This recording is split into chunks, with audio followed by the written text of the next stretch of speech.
Welcome back to the only live Monday through Friday lacrosse talk show on the planet. This is Daily Dive, and that is Toby Warnell. Toby, welcome to the show. We appreciate you coming on. Yeah, thanks for having me today. It's exciting to chat lacrosse over the holiday season. That's a good point. Toby, again, I cannot thank you enough for coming on the show. And to introduce you to fans of Daily Dive and lacrosse in general, can you tell us more about yourself and your journey into being the president of Mississauga Minor Lacrosse? Yeah, so I've been involved in. I'm 48 now. I've been involved in lacrosse since I was 13 years old. I started as a player at the Mississauga Minor Lacrosse Association. Played some junior during my junior years. Played a little bit of university ball at York University, and then just been involved as a volunteer for over 20, 25 years now in various positions as a coach, as a president, a VP, whatever it may be. Just my love for lacrosse is probably next to my family, right? So, and I was treated so well in the game, and I just wanted to give back as much as I could through the rest of my life. We love that, and obviously, it's no doubt you have tons of experience, and we know that your family obviously sacrifices themselves as well, so we appreciate them as well and yourself. Toby, as president of Mississauga Minor Lacrosse, what exactly are your responsibilities, and what is your position? Like, does your position entail? So my position entails just kind of taking the lead on behalf of the organization, and trying to promote the game of lacrosse, offer it within the city of Mississauga. I don't know how the rules work across other parts of Canada, but our within the Ontario Lacrosse Association, if you play competitive rep lacrosse, you have to you play for your local city or town. If you play house league lacrosse, which is more development, you can play anywhere across the province. So, and that was a new rule they put in a few years ago. So, like if you're an individual who just loves the game but doesn't want to commit to a longer season, you can go to your cottage 2 hours north of here and play with a local team there, which is a pretty good rule, right? So I'm just I kind of lead our board just to try and promote the game of lacrosse, provide it to the residents of Mississauga, and then work within the OLA and kind of their structure too to kind of make sure our customers, our players, our parents are taken care of too in the best of their ability. I love that. Again, we appreciate your work on that. So before we get into the Ontario Lacrosse Association ruling, I want to ask you, can you paint a picture for a kid in Ontario who wants to go, let's say, to the NLL one day? Where does the OLA and Mississauga fall on that ladder? So with NLL being box, indoor box lacrosse, you want to go the route of, start with your local club, whether you're in Mississauga, whether you're in Peterborough, whether you're in Windsor. It starts right from the age of 3 with a lot of soft lacrosse programs. And there are more organizations that are offering as a free program, just as an introductory way to get kids back into lacrosse. Because unfortunately, COVID and some other factors, there was a lot of, you lost a lot of people playing not just lacrosse, but other sports across the province, I'm sure across all of North America and the world. So you would get involved with your local organization, follow up with them, and then get involved in house league and rep lacrosse, and then you work your way up there to potentially play junior lacrosse, and then eventually the NLL. And but then there's also the OLA and the organizations also offer field lacrosse. They're going to start getting into sixes, especially with the Olympics in 2028. So there are different sectors that are offered through the Ontario Lacrosse Association, and and a lot of the private clubs out there too. Which that's what's going to probably direct us into that conversation we're going to have a little bit later. So kind of just get to know what's available in your local area and do what you think is best as a parent to get involved. But the Ontario Lacrosse Association is a community-based organization, and that's a good starting point for any kid and parent that wants to be involved in lacrosse. 1000%. We love the avenues that people can take to get to lacrosse. It's obviously supposed to be very open.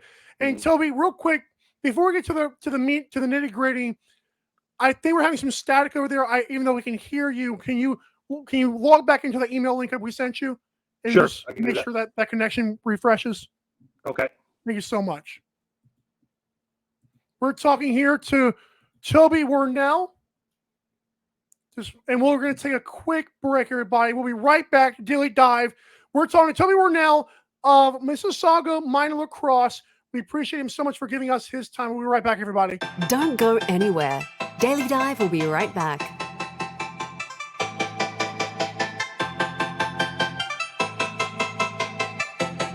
BetUS.com is the official place to place your bets and support 12-ounce sports. All you have to do is go to BetUS.com and type in the promo code 120Z and you'll instantly get a deposit bonus. This is America's favorite sportsbook. And remember, always gamble responsibly.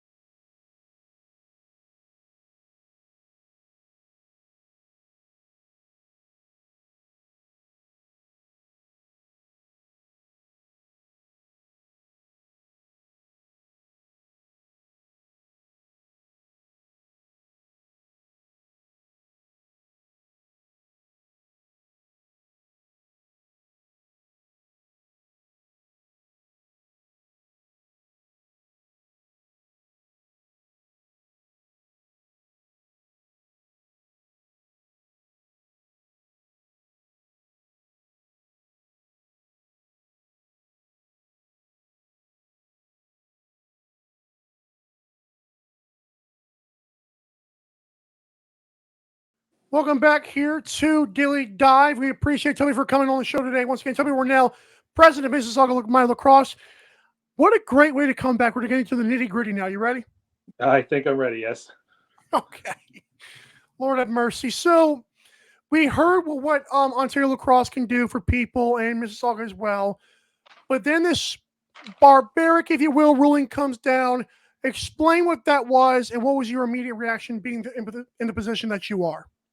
So my immediate reaction was like, really, we got to get into this conversation over the Christmas holidays, and because it's such a pain point for a lot of people in the game of lacrosse, whether you're part of the OLA, whether you're part of a private organization, and there's a lot of crossover between the two. There's like, I'll take 2 of my 3 kids are, they're members of the OLA through Mississauga Minor and Mimico Minor, but they also in the off season they're also playing within some of the private clubs too, hardcore, the Arena Lacrosse League, which then just announced a partnership with the OLA, which was good, I think, right? But it was like, really, we're going to engage in this conversation over Christmas? Like, this couldn't have been done a month earlier when they had the Ontario Lacrosse Association AGM, or it couldn't have waited until the semi-annual general meeting, which is held in Mississauga too. It was just the timing it was not, in my opinion, not very smart of the OLA to put it out there, especially. And you quoted my tweet last week on the show that they closed the office on this day and then they put the policy out on this day, right? It was just like, it was almost like a government move where you announce something on Friday where people, it may not be caught by the mainstream news as quickly as it is, right? So it's kind of like, I think it was poor timing, but I understand it to a certain degree. And I can give a couple examples after what they're trying to accomplish here. But I think when you do something like that, that's not very collaboratively, I think that's why you got the reaction from every minor organization and private club across Ontario, right? And then you look at what Lacrosse Canada did, and you did what the Ontario Women's Field Lacrosse Association did, right? So it's kind of like, I think this could have been done better for sure as a whole. I think it was a big learning curve for everyone in the OLA, and hopefully we come to a good resolution moving forward. Well, yeah, that's obviously the end goal is a resolution. But you mentioned, I don't want to make you play devil's advocate here, but you said you might have seen their perspective. Explain that a little bit to us. Yeah, so it's, the OLA has a brand that they want to protect and they want to promote, because they do offer some good programming, absolutely, without a doubt, right? You know what I mean? And said, I've been involved in the Ontario Lacrosse Association for over 35 years now, right? Whether as a player, coach, as an executive, and I get it. You want to protect the programming you offer a little bit. And I think it came out more around COVID, when then there were some of the private leagues that came in and offered different things for people to still play lacrosse, and you can't begrudge anybody like that. Kids and families just wanted to have something to do. It was outdoor activities, and that's what they did. But then now there's becoming quite a bit of an overlap. So, and I know 2 instances, this year and the prior year, where one of my child's kids were missing key players off their teams to go to an alternative lacrosse program. And, one was A qualifiers and one was a tournament this year, right? So when you're missing key players from your team, whether you've talked to the coaches ahead of time or not, like that's, that could be part of it. Like, I get it. But when you're missing, key players from a team, and it doesn't matter whether you're an A level team, an E level team, like, when you make a team at the beginning of the year, the concept is to be with that team all year round. Yeah. And, kids could have missed that tournament because they were playing basketball, they were playing hockey, and, hockey, sports are all 12 months a year now. It doesn't matter what program it is, right? So Right. it's kind of like they could have missed for something else, but I think it's a little more sensitivity because it was a lacrosse-based program that was overlapping with the Ontario Lacrosse Association program that was being offered. So I think that's why they're trying to discuss that topic. Now, their means to do it, they already kind of had something in place, whether at the OLA level or CLA level, if you play in a non-sanctioned league, and it was more junior and major players, but now this was going to cover the minor programs too, which is, I think that's where everyone got the junior, people, were involved in this for a while, but now it was like the minor people, which, parents are looking after them more. Parents are like, what the hell's going on here, right? So I think that's why it became such a bigger uproar than maybe what would have happened before. So as a person I living understand in it. I apologize, Mike. So I understand what they're trying to get a little bit to protect their brand and kind of protect their programming they're offering. A lot of time and effort goes into offering what they've done for years. You know what I mean? But now that you have competition, you got to figure out a way to work with that competition, collaboratively or whatever it may be, right? Yeah, I mean, as a person living in Georgia, USA, I mean, I love the information you're giving me right now. Like, I see kind of both sides. Like, I see obviously you guys' side for sure, but I love that you could provide for us the context so that way we don't just emotionally react and see what everyone else is saying. Man, that's tough. So it seems as though there might be two options here: play for LLA and not for any other program, or play for another program you'd like and not play for LLA. So the gravity's policy is magnified when you consider kids who are in the latter years of the program might not be able to return, right? Yeah, you're right. Like, and I think it's going to impact the kids that are a little bit older in the minor program that are in that, that 13 to 17 years of age that, hey, want to get a little more exposure to the U.S. colleges, to university in Canada, just to expand their program and then just to be involved in the more disciplines. Like if there's a travel lacrosse team going to New York State and there's going to be people there, like I get it because parents want to give their kids the best, their best intention to grow in the game. Whether you're going to U.S. on a scholarship, whether you're going to try and make it to the NLL, and it's also just not about playing too. Like maybe there might be opportunities for officials and stuff like that. Like my 15-year-old son is an official right now. You know what I mean? And if you see you see the wording in there, it just doesn't say coaches and players. It says officials, right? So my son was also at risk of being suspended because he's officiating in one of these private leagues, but that's a job for him, right? Like, you know what I mean? Mm-hmm. Like it's an opportunity for him to make money as a young child and also round out his game as an official too, right? Along with playing. So it's kind of like, can you deny a kid to or anyone to have a job? Yeah, that's a whole other conversation, I think, within that piece of the policy they have, right? So yeah, people wonder like, what does the NFL train these kids? Apparently, lacrosse is training these kids to be refs, and it's like you can't even do that anymore. yeah, I didn't even realize that part of it. Realistically, because we know it's on hold right now. mm-hmm. Realistically, how do you see this ending? Like, don't like paint the perfect picture for us. Just tell us what's going to happen here. Well, I think, you know what I mean? And I know quite a bit of people, and everybody does, that are involved in some of those private organizations. And I think the intentions of everybody is to offer the game of lacrosse to everybody in any capacity available, right? And I mean, for the betterment of those individuals. And it's just not the thing too, it's just not growing as a talent lacrosse player. So you're trying to make these people better individuals too. You know what I mean? You keep them out of different things by having them involved in sport and, teaching them to be a leader, teaching them to be a teammate, work with others. Like it just helps make people well-rounded as they get older and get into the workforce and the daily grinds of life too. So I think there's going to have to be something like with these private leagues and the OLA that they need to come together for the betterment of lacrosse to say, how are we going to move forward in this competitive landscape? Because I think you could tarnish the game of lacrosse with some of the opportunities that are coming up. Like the first women's World Box Lacrosse Championships is happening in Utica, New York, in this September, alongside the men's. Right? You know what I mean? We should be talking about that and how we're going to grow the women's game that much more, rather than talking about these policies behind the scenes that might limit people. Right? So, and I'll use another example with my child, my oldest child. She's in the process of trying out for Team Ireland, and wow, if she makes it.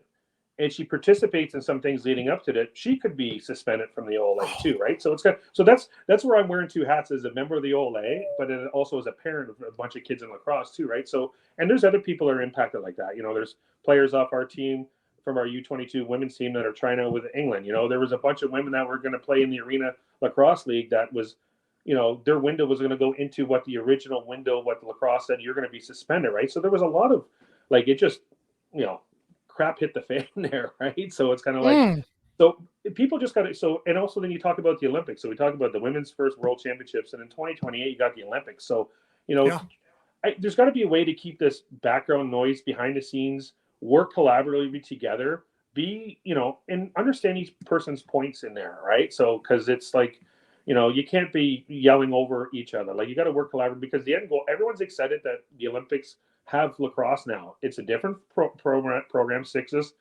but it doesn't matter. Lacrosse is there, and you don't want that noise going into for multiple years. Now that you've kind of reached the pinnacle, you want the sport to be recognized at that level too, right? So it's kind of, the Ontario Lacrosse Association's got to work with the ALL, the Rock Elite, Hardcore, Ottawa Capitals, whatever private leagues out there evolve, just to kind of, what's the best what can we do to make sure all these athletes become better athletes and become better people in life?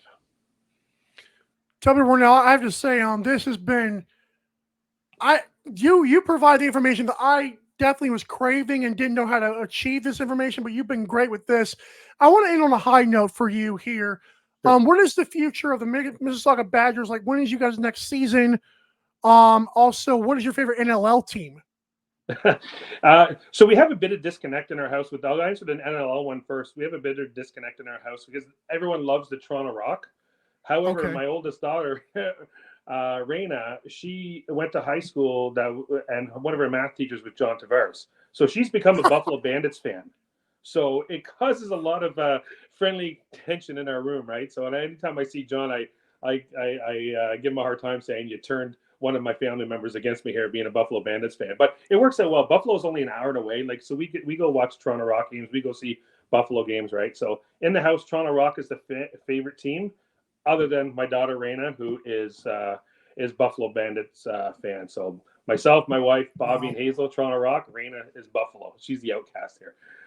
That's awesome. Yeah, but the future of Mississauga lacrosse. So we're in a complete rebuild right now. Like, unfortunately, our organization almost folded through COVID because of that, plus a whole other incident that would be worth another conversation I don't even want to address here. So we're in a complete rebuild right now. So we're focusing on our little kids. We have a couple rep teams right now, and we also were awarded, even though it's not part of our minors, but we work with them. We were awarded a women's major series lacrosse team last year too. So we hope that women's team is going to help grow not only our girls and women's program within minor, but also be a point to, hey, listen, there's lots of opportunities for lacrosse in Mississauga. And, the local organizations are really good to work with. Like, in our zone, whether it be Mimico, Oakville, Brampton, like, we're trying to, we're always bouncing off ideas off everyone to kind of, how can we grow the sport? How can we, do better in Mississauga? Because we're a city of 700,000 people and we have a small participation rate, you know what I mean? So there's a lot of opportunity to make Mississauga grow significantly. So hopefully the next few years will be on par with some of those larger organizations again. So we got a lot of work to do, but we have a lot of great volunteers in our organization that are working their butts off, and we're doing well, and we're going to get a lot better. You have been awesome, man. Like, I did not picture this conversation going any better than what you just did for us. So appreciate the context, appreciate the information, appreciate the authentic feelings on the show. Toby Warnell, you have earned a favorite guest spot here on Daily Dive for sure. We appreciate you, man. Well, I appreciate you having the opportunity to have me on here. Like, anytime, you know what I mean? It was, this is something new. It's something exciting, and a chance to talk lacrosse. Anytime, I'm up for it. So. Oh, well, I might have it in the future then. Yeah. Thanks so much, Toby. Thanks a lot. Take Absolutely. care. Have a good day.